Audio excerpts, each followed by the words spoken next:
Assalamualaikum warahmatullahi wabarakatuh. Perkenalkan, nama saya Ahmad Zulfikar. Saya dari LPTK UIN Suskaryau.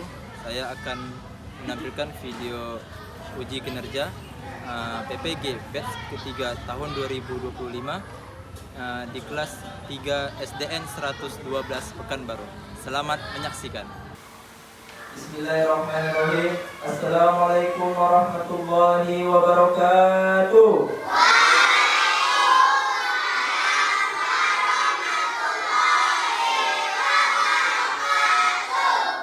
Alhamdulillah, wassalatu wassalamu ala rasulillah Sayyidina wa maulana Muhammadin abdillah wa ala alihi wa ashabihi wa man tabi'ahu wa mawala. Asyhadu an la ilaha illallah wa asyhadu anna Muhammadan abduhu wa rasuluhu la nabiyya ba'dah. Sama-sama kita panjatkan puji syukur kita kepada kehadirat Allah Subhanahu wa taala. Pada pagi hari yang cerah ini kita masih dapat melaksanakan proses pembelajaran di sekolah kita cintai ini. Baik anak bapak semua, seluruh kelas 3A. Apa kabar anak bapak semuanya? Alhamdulillah, luar biasa. Alhamdulillah, anak bapak sehat, semangat. Tidak ada yang mengantuk pagi hari. Sudah makan semua? Baik.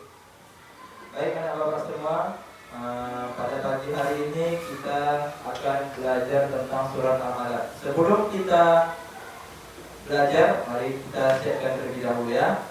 Baca doa pimpin doanya kepada ketua kelas. Rajin dipersilakan.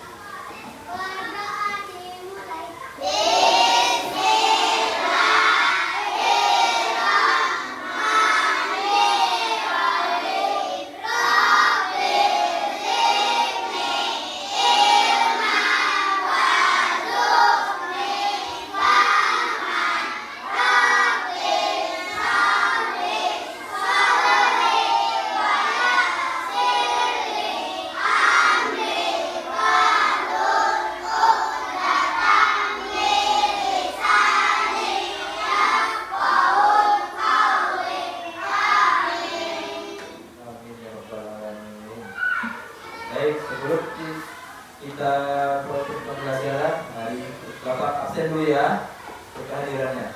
Aska, Cecilia, Delia, Laiko, Habibi, Hafiza, Kansa, Muhammad Rajin, Gibran, Adlan. Baik, hadir semua ya. Baik anak bapak semua, semoga anak bapak tetap semangat proses dari kita mulai pelajaran ini sampai nanti selesai pelajarannya ya. Ya. Baik. Sebelum kita belajar, ada sedikit bapak ingin menyampaikan tujuan pembelajaran kita pada pagi hari ini. Yaitu yang pertama, anak bapak bisa memahami dan membaca surat Al-Alaq ayat 1 sampai 5 dengan tartil. Apa itu tartil? Dengan suara yang Oke. Yang kedua, menulis surat Al-Alaq ayat 1 sampai 5 dengan benar. Nanti bapak kasih tugas menulis surat Al-Alaqnya. Yang ketiga, menunjukkan hafalan Al-Alaq ayat 1 sampai 5 dengan lancar. Yang keempat, memahami hukum tajwid qalqalah yang terdapat dalam surat Al-Alaq nanti. Nanti kita pelajari. Baik? Bisa? Baik, yang pertama kita mengenal dulu surat Al-Alaq itu. Surat Al-Alaq merupakan wahyu pertama Nabi Muhammad SAW, menerimanya saat berada di Gua Hira. Tergolong surat Makkiyah karena diturunkan saat Nabi tinggal di Mekah. Oke. Nama surat diambil dari ayat yang keempat, Al-Alaq, artinya segumpal darah. Baik. Sebab surat Al-Alaq ayat 1 sampai 5 turun, Nabi berkhalwat di Gua Hira. Berkhalwat itu apa, Pak? Adalah mengasingkan diri dari keramaian. Saat itu Nabi Muhammad didatangi malaikat Jibril Ia berkata, bacalah. Nabi menjawab, saya tidak bisa membaca. Lalu malaikat Jibril mendekat Nabi dan berkata lagi, bacalah, Iqra. Nabi tetap menjawab, aku tidak bisa membaca. Sampai berulang 3 kali, baru Nabi menirukan ayat 1 sampai 5. Nabi SAW pulang dari berkhalwat, beliau menggigil kedinginan. Beliau meminta Siti Khadijah untuk menyelimutinya. Nabi menceritakan kejadian di Gua Hira. Siti Khadijah mengajak Nabi Muhammad pamannya. Pamannya adalah seorang pendeta, namanya Waraqah bin Naufal. Waraqah menjelaskan bahwa itu adalah wahyu Allah, pertanda Nabi Muhammad diutus sebagai Nabi dan Rasul. Baik Bapak semua, Nabi 25 Nabi yang kita pelajari, setiap Nabi mempunyai wahyu yang diturunkan oleh Allah melalui malaikat. Baik, itu sedikit cerita asal-usul surat Al-Alaq itu turun. Kemudian kita pelajari surat Al-Alaq ayat 1 sampai 5. Dengarkan Bapak membaca dulu selesai, nanti baru anak Bapak baca sama-sama. Bisa? Ya. Bismillahirrahmanirrahim. Iqra bismi rabbikal ladzi khalaq. Khalaqal insana min 'alaq. Iqra wa rabbukal akram. Alladzi 'allama bil qalam. 'Allamal insana ma lam ya'lam. Coba anak Bapak semuanya. 1, 2, 3.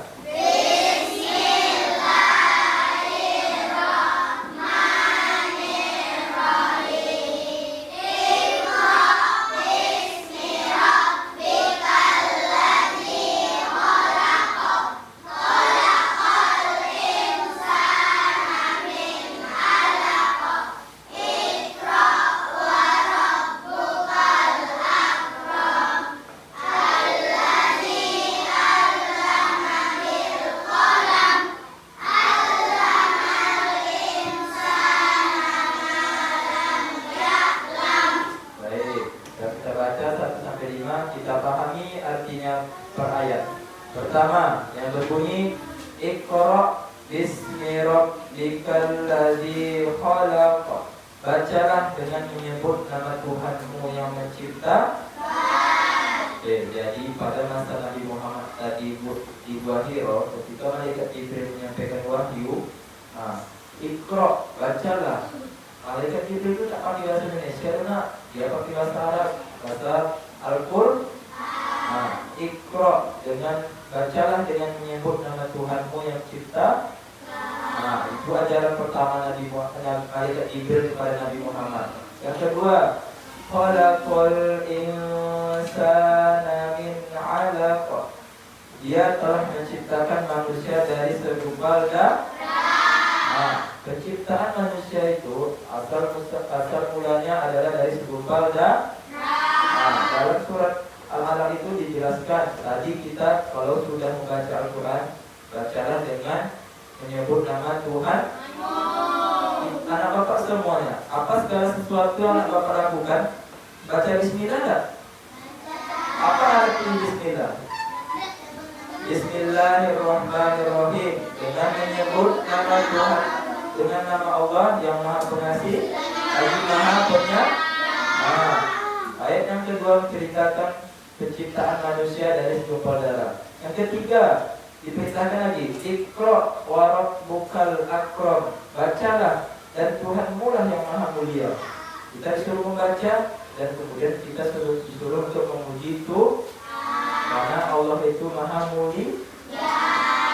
Baik, yang keempat, Alladzi 'allama bil qalam, yang mengajar manusia dengan pena.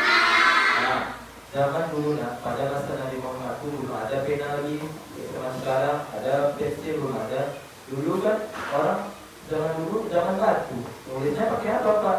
Pakai daun-daun kurma itu dipatahkannya daunnya tuh, ditulisnya di batu-batu sampai nampak tulisan tuh. Ayat-ayat Al-Quran tuh ada di kelopak kurma itu semuanya, ada di batu-batu yang lama tuh. Karena zaman dulu belum ada kertas, belum ada kayak zaman sekarang, belum ada tinta, iya kan?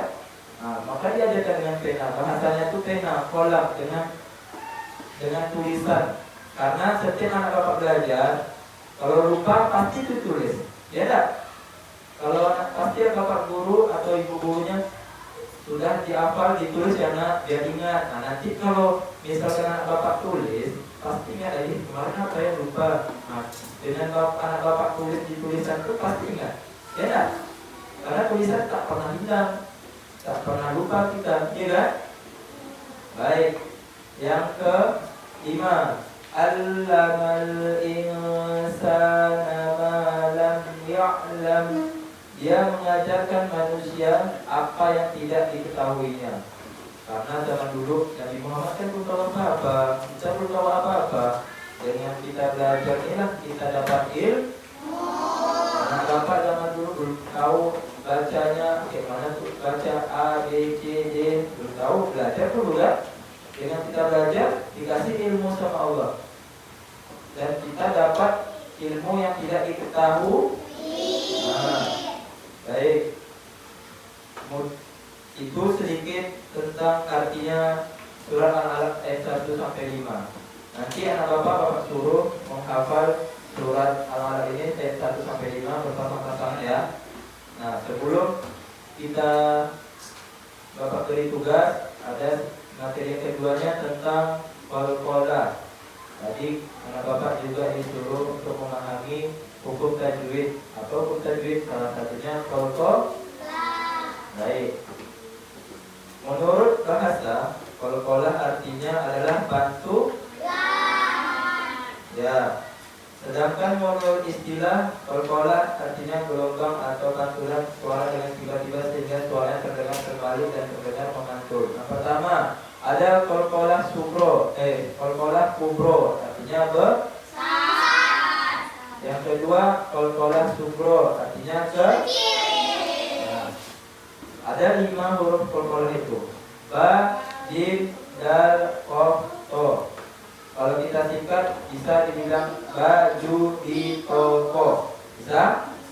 Nah, contoh qalqalah sugro. Tengok huruf ba. Discover. Nah, discover. Huruf to-nya layat togo. O. Takwim. Huruf dal. Yadkhulun. Huruf ja. Alam naj'al. Paham? Bunyinya dia kecil karena qalqalah sugro artinya qalqalah kecil. Qalqalah kubro contohnya au qasayyibin minas samaa'i fihi dhulumatun wa ra'dun wa barq. Huruf qafnya di mana? Ada berapa huruf qaf di situ? Huruf qafnya di antara wa barq. Nah, terakhir wa antum tatlunal kitab. Ba-nya itu di terakhir. Kitab bukan kitab. Wa antum tatlunal kitab. Karena terang dan bunyinya harus kuat. Beda sama dia 20 kecil. Ini wabak. Nah, sebelum kita sedikit tentang penjelasan qalqalah kubro dan qalqalah sugro. Nah, bapak tugaskan anak bapak sekarang berpasangan untuk menghafal surat Al-Alaq ayat 1 sampai 5. Silakan berpasangan sebelah temannya aja. Satu orang yang membaca, satu orang yang mendengarkan. Paham? Nah, coba bergantian dulu. Hafalkan surat Al-Alaq, nanti bapak silahkan nanti maju ke depan untuk menyetor hafalannya. Bisa? Ya, silakan hafalkan dulu. Ya, siapa yang bisa? Nah, coba rajin.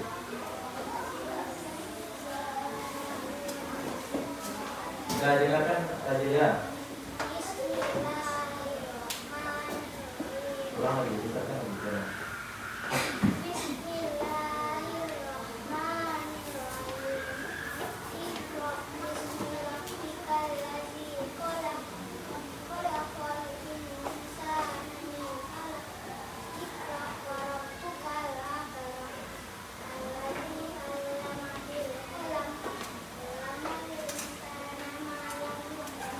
Nah, tepuk tangan semuanya. Coba lagi, coba lagi. Tapi yang perempuan coba satu orang. Nah, ini.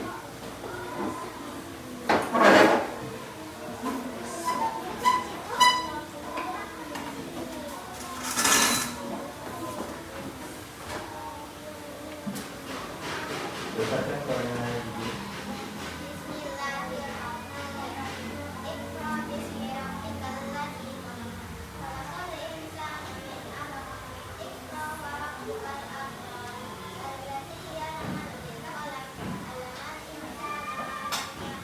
Nah, tepuk tangan semuanya.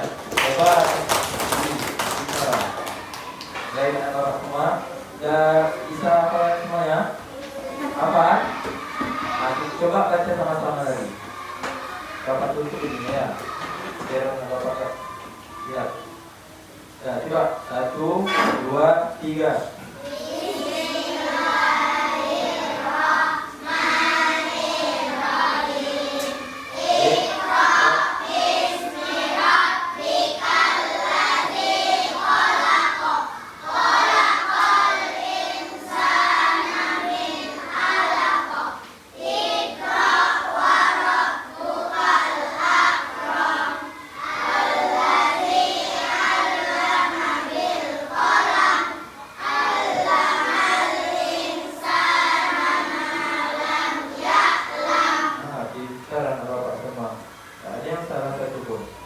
Baik. Dan kita kalau sudah hafal surat Al-Alaq ini ataupun surat dalam Al-Quran, jangan lupa artinya. Sekarang artinya apa Pak? Hafalkan lagi. Artinya dari ayat 1 sampai 5. Coba buka tangan lagi biar cepat. Dari 6. Coba. Apa-apa. Coba beberapa lagi.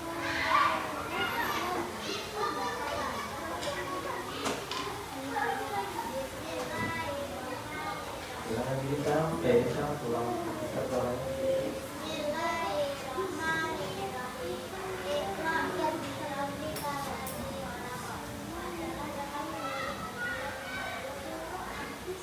Ya, jangan kita jalan.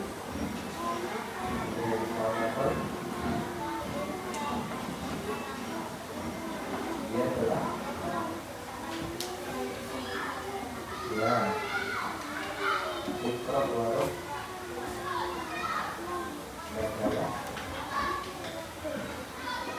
ya yang mulia ya ada kan ya bisa dan ada kan ya kita sebenarnya walaupun tangan kita berubah apa-apa saya bisa lagi nah coba oke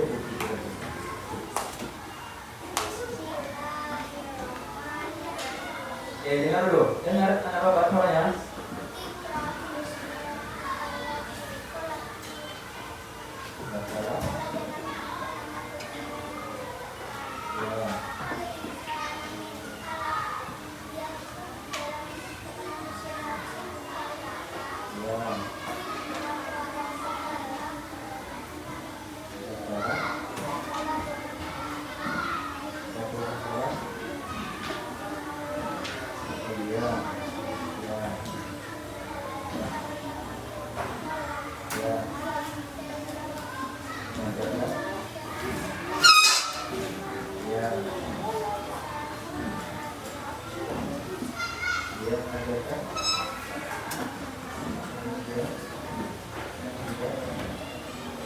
Nah, utamanya dan Bapak juga hafalnya apa, cuma nanti terlupa dari awalnya aja. Bapak itu Bapak semua. Nanti didengarkan hafalnya ya. Bisa? Baik, yang kedua pelajaran kita yang terkandung dalam surat Al-Alaq. Yang pertama, perintah untuk membaca. Bisa untuk membaca tadi terdengar dalam surat Al-Alaq ayat berapa? Ya, bisa ayat pertama. Kemudian ayat kedua, menjadikan ridha Allah sebagai tujuan dan pada dalam membaca. Kita ketika perintah untuk membaca, kita ingin dapat pahala enggak? Iya? Ya? Kita membaca Al-Quran dapat pahala enggak? Dapat? Nah, segala sesuatu yang Bapak buat di muka bumi ini pasti dicari pahala Allah. Ya tidak? Ya? Ya, yang ketiga, Allah adalah Tuhan yang Maha Mencipta. Nah, Allah yang menciptakan kita nak. Siapa lagi kalau bukan Allah? Nah, dari apa tadi dalam surat Al-Alaq itu Allah menciptakan kita? Ya, dari segumpal dan apa arti surat Al-Alaq tadi? Ya, kita segumpal dan baik. Yang kelima, Allah memperkenalkan dirinya berbeda dengan keyakinan musyrik mereka. Allah itu tidak ada tandingannya loh. Kalaulah Allah itu ada tandingannya, berarti Allah bukan tuh. Masa ya Allah ada tandingannya, ada lawannya? Kan Allah yang menciptakan semuanya. Ya tak? Nah, yang keenam, membaca membuat manusia mendapat kemuliaan dari Allah yang Maha Mulia. Ya jelas, kalau Allah itu apa kata Allah sama hambanya ketika Allah perintahkan untuk beribadah, pasti Allah kasih anak bapak pahala, ya kan? Tapi kalau anak bapak melanggar aturan Allah, tidak melaksanakan perintahnya, dapat apa? Iya, dapat loh. Nah, mau dapat pahala atau mau dapat dosa? Nah, tengok, Allah mengajar manusia dengan pena apa yang manusia belum ketahuinya. Allah tuh disuruh kita membaca. Ketika kita disuruh membaca tuh misalnya apa bapak dari itu, kalau bapak ajarkan kalian kan, Iqra, tulislah. Nanti bapak suruh kasih tugasnya menulis surat Al-Alaqnya lagi. Yang kedelapan, Islam mengajarkan umatnya untuk suka membaca dan menulis dan mencintai ilmu. Kita tuh tidak hanya membaca, tapi menulis juga dan berbagi ilmu. Karena ilmu tuh bermanfaat untuk orang lain. Nah, dapat pahala lagi menyampaikan ilmu kepada orang lain. Karena orang lain itu belum tentu dia ada ilmunya tentang apa yang bapak pelajari, tapi anak bapak berbagi. Ya tak? Nah, itulah isi kandungan dalam surat Al-Alaq ayat 1 sampai 5.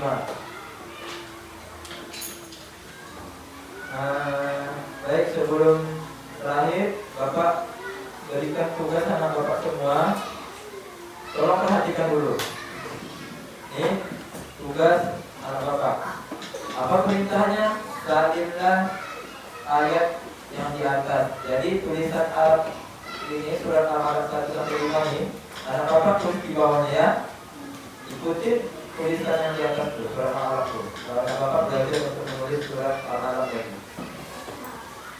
Keluarkan pensilnya, penanya boleh juga, tapi lebih baik pensil lagi nah. Pena, kalau ada pensilnya baru pena.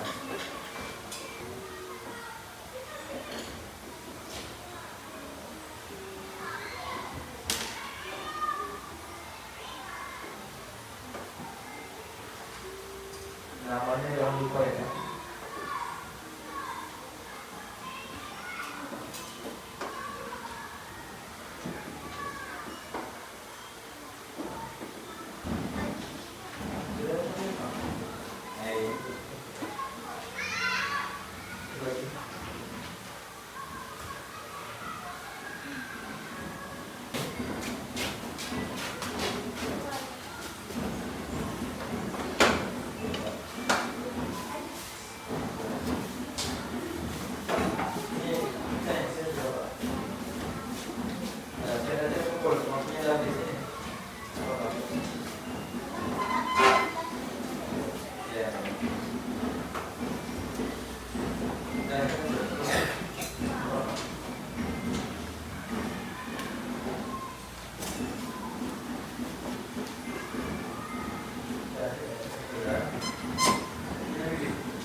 tentang surat apa tadi? Ya, Al-Alaq. Apa arti surat Al-Alaq? Cinta. Baik, surat Al-Alaq itu diambil dari ayat yang berapa? Nah, kedua. Yang tiga, surat Al-Alaq merupakan wahyu pertama Nabi Muhammad. Di mana diturunkan? Ya, kita lagi ngapain Nabi Muhammad di Waira? Berkal. Nah, karena dia bersendirian dari keramaian, dia ingin muhasabah diri, dia mau tidak ada yang ganggu dia. Bisa? Baik.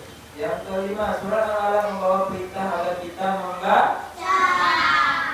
Berapa kali Allah suruh kita membaca dalam surat Al-Alaq? Ya, pintar lintang 2 kali. Dan di ayat yang berapa lintang? 1 dan 3 pintar lintang. Kemudian manusia diciptakan dari segumpal darah. Yang ke-7, membaca adalah kunci ilmu pengetahuan. Bapak, kalau Bapak membaca buku yang tidak pernah Bapak pernah baca, dapat ilmu tidak?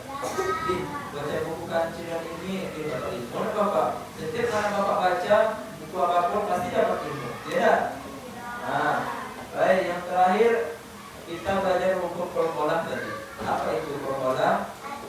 Pantu. Ya, ada berapa kolom-kolom itu? 2. Yang pertama? Ya, yang kedua? Ada berapa kolom-kolom? Ya, 5. Apa aja tadi ya? Yang ada pokoknya baju di toko. Nah, ada contohnya nanti. Ada kolom-kolom. Baik, siapa yang dapat menyimpulkan pelajaran kita hari ini? Siapa yang hafal? Apa aja yang Bapak hafalkan? Coba sama Bapak. Pelajaran kita hari ini sudah Allah artinya ini. Jangan Bapak ingat aja. Coba siapa yang bisa berani? Apa Pak? Nanti belajar sedikit. Coba Bapak juga. Apa? Tidak. Yang Bapak jelaskan tadi kesimpulan pelajaran kita hari ini. Jangan bisa. Apa tadi? Apa? Salah tidak? Bapak malah?